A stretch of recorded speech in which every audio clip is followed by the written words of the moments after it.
今天大概35桌，对，35桌，然后就挣扎了很久，然后因为一直很怕尴尬，所以每次发讯息要问朋友的时候，自己都很尴尬。对，因为我想说，以前常参加朋友们婚礼，我想说问他会不会说你说我没空，这样我很害怕遇到这个答案，但发现大家还蛮热情的。但因为我就想说找比较常联络啊，或者是常比较好朋友先来，因为想说如果大家都来有点太多了，那以后找时间在一起好好聚一聚这样。反正我们那时候哇怎么讲？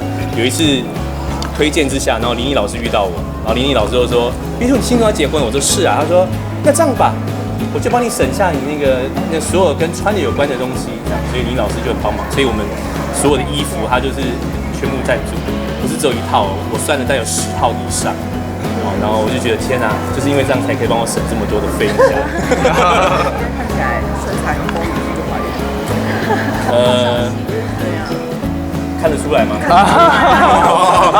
那你猜得出来多久吗4个月了吗？4个月。6个月了。哦，对，6个月。你们怎么猜那么准？哇，太厉害了吧！双喜双喜耶！双喜，是男生还是女生？是男的，是男的。哇，没有压力了，没有压力，我没压力了，我没压力了。所以之前才这么赶进度的。哦，不是，因为我们原本结完婚之后，我看了我好多朋友们，因为跟我年龄相仿或年长一点，然后他们的小孩出生之后。